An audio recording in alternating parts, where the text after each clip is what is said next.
Hello বন্ধুরা, Oasis fashion ব্লগে সবাইকে স্বাগত। চলে এলাম আজকের একটি নতুন ভিডিও নিয়ে। আজকে আমি আপনাদেরকে দেখাবো একদম ছোট থেকে বড় মেয়েদের একই সূত্রতে কিভাবে কুঁচি দেওয়া ফ্রক তৈরি করবেন। পুরো ভিডিওটি স্কিপ না করে দেখলে খুব সহজেই শিখে যাবেন কুঁচি দেওয়া ফ্রক তৈরি করা। চলুন তাহলে দেখে নিই সূত্রের সাহায্যে কুঁচি দেওয়া ফ্রক তৈরি করার নিয়ম। কুঁচি দেওয়া ফ্রক তৈরির জন্য আমাদের যে মাপগুলির প্রয়োজন সেটা হচ্ছে ঝুল, ছাতি, কোমর, শেস্ত, পুট, মহড়া, ফ্রন্ট গলা আর ব্যাক গলা। প্রথমে আপনাদের কাস্টমারের মাপ যা থাকবে সেটিকে আপনাদেরকে লিখে নিতে হবে। আমাদের ফ্রকের দুটি অংশ থাকে, উপরের একটি পার্ট আর নিচে একটি কুঁচি দেওয়া ঘেরের পার্ট। তো প্রথমে আমরা উপরের পার্টের ড্রয়িং করব, তারপর আমরা নিচের ঘেরের পার্টের ড্রয়িং করব।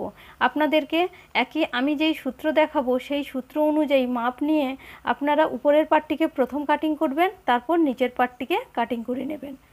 তো সূত্র অনুযায়ী আপনাদের মাপ যা থাকবে প্রথমে উপরের পার্টটিকে কাটিং করবেন। প্রথমে আমাদেরকে উপরের মাপ নিতে হবে। প্রথমে মাপ নিতে হবে শেস্ত যুক্ত 1 ইঞ্চি, মানে আমাদের এখান থেকে এই মাপটি নিতে হবে। শেস্ত যা থাকবে, মানে এখানে আমার শেস্ত আছে 15 ইঞ্চি, শেস্ত যা থাকবে তার সঙ্গে 1 ইঞ্চি যোগ করতে হবে।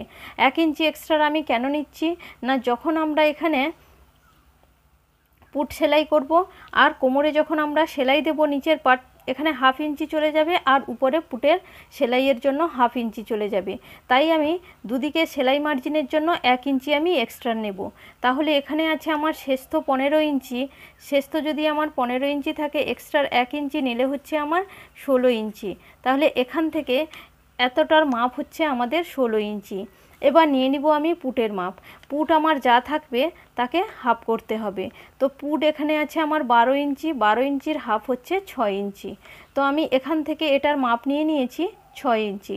পুট যেখানে শেষ হবে সেখান থেকে শুরু হবে আমাদের মহড়ার মাপ। তো এখান থেকে শুরু হবে আমার মহড়ার মাপ। তো পুট যদি আমার 6 ইঞ্চি হয়, মহড়া হবে 6 ইঞ্চির থেকে আমাকে 1/2 ইঞ্চি এক্সট্রা নিতে হবে। এটা হচ্ছে মহড়ার পারফেক্ট মাপ। তো মহড়া আমাদের কিভাবে কাটিং করতে হয় আপনারা যদি না জেনে থাকেন, আমার চ্যানেলে দেওয়া আছে, চাইলে আপনারা দেখে নিতে পারেন। আর না হলে আমি ডেসক্রিপশান বক্সে লিংক দিয়ে দিব, সেটাও আপনারা দেখে নিতে পারেন পারফেক্ট মহড়া কিভাবে কাটিং করতে হয়। পুট যেখানে শেষ হবে সেখান থেকে শুরু হবে আমার মহড়ার মাপ। পুট আছে আমার 6 ইঞ্চি আর মহড়া হবে 6.5 ইঞ্চি। 6.5 ইঞ্চি থেকে 1 ইঞ্চি উপরে আপনাদেরকে মহড়ার শেপ দিয়ে দিতে হবে, ঠিক এই পর্যন্ত। তো এখান থেকে এটার মাপ আছে আমার 6.5 ইঞ্চি। এবার নেব আমি মহড়া যেখানে শেষ হবে সেখান থেকে শুরু হবে আমার ছাতির মাপ। তো ছাতি আছে আমার এখানে 32 ইঞ্চি। 32কে 4 দিয়ে আমাদের ভাগ করতে হবে। ছাতির 1/4 যুক্ত 1.5 ইঞ্চি, কারণ 1.5 ইঞ্চিটা আমি এখানে এক্সট্রা কেন নিয়েছি, মেয়েরা যখন কুচি দেওয়া ফ্রক পরে বা যে কোনো ফ্রক পরে তখন তাদের ঢিলে থাকে, কখনোই কিন্তু ফ্রক টাইট ফিটিংস কেউ পরে না। তো কেউ যদি টাইট ফিটিংস পরতে চায় সেখানে আপনারা 1.5 ইঞ্চি না নিয়ে 1 ইঞ্চি এক্সট্রা নিতে পারেন, কিন্তু ফ্রক সবসময় লুজি দেখতে ভালো লাগে, তাই এখানে আমি 1.5 ইঞ্চি এক্সট্রা নিয়েছি। তো আপনার কাস্টমার যতটা লুজ পরতে চাইবে সেইভাবে আপনারা এক্সট্রা কাপড়টিকে নিয়ে নেবেন। তো ছাতির 1/4 যুক্ত 1.5 ইঞ্চি, মানে ছাতি যা থাকবে তাকে 4 দিয়ে ভাগ করতে হবে। তো ছাতি আছে আমার 1/4, তাকে 4 দিয়ে ভাগ করলে হবে 8 ইঞ্চি। 8 ইঞ্চি আর 1.5 ইঞ্চি আমাকে যোগ করতে হবে, তাহলে হবে আমার 9.5 ইঞ্চি। তো এখান থেকে এতটার মাপ হবে আমার 9.5 ইঞ্চি, আর এক্সট্রা আমাদেরকে 1.5 ইঞ্চি রাখতে হবে। এই গেল আমার ছাতির মাপ। এবার নিতে হবে আমাদের কোমরের মাপ। কোমরের মাপের জন্য কোমরের 1/4 যুক্ত 1.5 ইঞ্চি। কোমর আছে আমার এখানে 30 ইঞ্চি। তো 30কে আমাকে 4 দিয়ে ভাগ করতে হবে। 4 দিয়ে ভাগ করে এখানে যতটা আমি এক্সট্রা নিয়েছি 1.5 ইঞ্চি, তো এখানেও আমাকে 1.5 ইঞ্চি এক্সট্রা নিতে হবে। তো কোমর যা বেরোবে তাকে 4 দিয়ে ভাগ করে 1.5 ইঞ্চি আপনাদেরকে এক্সট্রা নিয়ে নিতে হবে আপনাদের মাপ অনুযায়ী। আর এদিকে এখান থেকে এতটার মাপ কিন্তু 1.5 ইঞ্চি এক্সট্রা রাখতেই হবে। তো আপনারা চাইলে এটাকে 1.5 থেকে 2 ইঞ্চিও করতে পারেন। আমি এখানে এক্সট্রা 1.5 ইঞ্চি রেখেছি।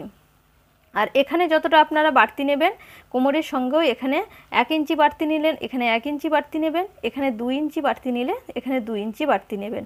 সেটা আপনাদের কাস্টমারের পছন্দ অনুযায়ী আপনারা নিয়ে নেবেন। এবার নেব আমি গলার মাপ। গলার এখান থেকে এই মাপটা নিয়ে নিব আমি 2 ইঞ্চি, আর ফ্রন্ট গলা আছে আমার 5 ইঞ্চি, ব্যাক গলা আছে 3 ইঞ্চি। তো ফ্রন্ট গলা এখান থেকে এতটার মাপ আমি 5 ইঞ্চি নিয়েছি, গোল শেপ দিয়ে দিয়েছি। আর এখান থেকে এতটার মাপ 3 ইঞ্চি দিয়েছি, দিয়ে আমি গোল শেপ দিয়ে দিয়েছি। আপনাদের কাস্টমার যেভাবে গলার ডিজাইন করতে বলবেন আপনারা সেভাবে করবেন।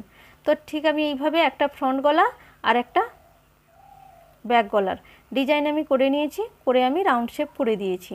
আর যদি আপনারা ছোট বাচ্চাদের মহড়ার মাপ নিয়ে থাকেন তাহলে সামন পিছনে মহড়ার মাপ একই থাকে। আর যদি বড় মানে 12, 13, 14 বছরের মেয়েদের যদি আপনারা ফ্রক কাটিং করেন তাহলে এখান থেকে 1.25 ইঞ্চিতে আপনারা একটা তালপাট কাটিং করে নেবেন। তালপাট কাটিং করে মহড়ার মাপটাকে কাটিং করে নেবেন। তো আপনারা মহড়ার মাপ কিভাবে কাটিং করতে হয় সেটা দেখতে চাইলে আমার চ্যানেলে এর আগের একটা ভিডিও দেওয়া আছে, আর না হলে আমি ডেসক্রিপশান বক্সে লিংক দিয়ে দিব, সেটা দেখে আপনারা মহড়াটা কাটিং করে নেবেন যদি বড় মেয়েদের ক্ষেত্রে আপনারা ফ্রক তৈরি করে থাকেন। আর না হলে ছোট মেয়েদের ক্ষেত্রে আপনাদের মহড়ার মাপ একই থাকবে, সামন পেছনে একই থাকবে, দুটো তালপাট কাটিং করার কোনো দরকার নেই বা তালপাটও কাটিং করার কোনো দরকার নেই। এবার আসবো আমি নিচে ঘেরের পাট। তো নিচের ঘেরের পাট আমাদের কোমর থেকে নিচের দিকে ঘেরের যে পাট থাকে সেটিকে আমাদের কি কতটা মাপ নিতে হবে না, আমাদের কোমরের মাপ যা থাকবে, মানে এখানে আছে আমার কোমর 30 ইঞ্চি, কোমরের মাপ যা থাকবে কোমরের দ্বিগুণ মানে চওড়াটা কোমরের দ্বিগুণ নিতে হবে। আর তার সঙ্গে আমার 1 ইঞ্চি অ্যাড করতে হবে, মানে কোমর আছে 30 ইঞ্চি, 30 ইঞ্চিকে দ্বিগুণ করতে হবে মানে 60 ইঞ্চি, তার সঙ্গে 1 ইঞ্চি এক্সট্রা, কেন দুদিকে সেলাই মার্জিনের জন্য 1 ইঞ্চি এক্সট্রা কাপড় নিতে হবে। চওড়াটা কোমর যা থাকবে তার দ্বিগুণ, মানে কোমরের মাপ যা হবে তার দ্বিগুণ নিতে হবে, কারণ কোমরের মাপ যা আছে সেটা তো আমাদের থাকলোই, আর তার দ্বিগুণ মানে আমাদেরকে ওই কুঁচি দেওয়ার জন্য এক্সট্রা কাপড় নিতে হবে। আর 1 ইঞ্চি হচ্ছে দুদিকে সেলাই মার্জিনের জন্য। এবার নেব ঝুলের মাপ। ঝুল আমরা কতটা নেব? ঝুল নেব আমরা, এটা হচ্ছে আমাদের মাইনাস চিহ্ন, মানে ঝুল মাইনাস শেষতো।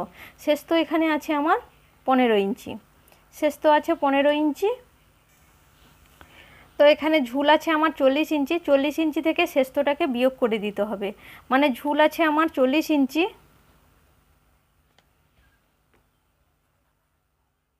40 ইঞ্চি, তার সঙ্গে শেষতো হচ্ছে 15 ইঞ্চি, শেষতোটাকে মাইনাস করে দিতে হবে, তার সঙ্গে 2 ইঞ্চি যোগ করে দিতে হবে। তো 40 থেকে 15 মাইনাস করলে হবে 25 ইঞ্চি, আর তার সঙ্গে 2 ইঞ্চি যোগ করলে হবে সমান হচ্ছে 27 ইঞ্চি। তো এখান থেকে এই লম্বাটার মাপ হবে আমাদের 27 ইঞ্চি। চওড়ার মাপ হবে কোমরের দ্বিগুণ, কোমর যা থাকবে তার দ্বিগুণ যুক্ত 1 ইঞ্চি সেলাই মার্জিনের জন্য। আর এখানে লম্বার মাপ হবে ঝুল মাইনাস শেষতো, ঝুল আছে আমার 40 ইঞ্চি আর তার সঙ্গে শেষতো আছে 15 ইঞ্চি, তাকে বিয়োগ করে দিতে হবে, আর 2 ইঞ্চি এক্সট্রা নিয়ে নিতে হবে। 2 ইঞ্চি আমি এক্সট্রা কেন নেব?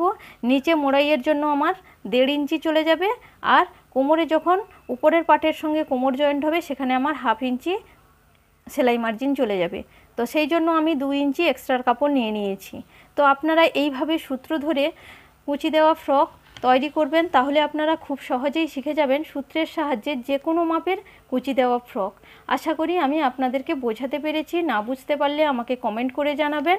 আর কাপড় কাটিং বা স্টিচিং দেখতে চাইলে সেটাও আমাকে কমেন্ট করে জানাবেন, আমি অবশ্যই বুঝিয়ে দেওয়ার চেষ্টা করব। ভালো লাগলে লাইক করবেন, আর সাবস্ক্রাইব করা না থাকলে সাবস্ক্রাইব করে দেবেন, পাশে থাকা বেল আইকনটিকে প্রেস করে দেবেন, তাহলে আমার দেওয়ার পরবর্তী ভিডিওগুলির নোটিফিকেশান খুব সহজেই আপনার কাছে পৌঁছে যাবে। আজ তাহলে আসি, দেখা হবে পরের কোনো ভিডিওতে।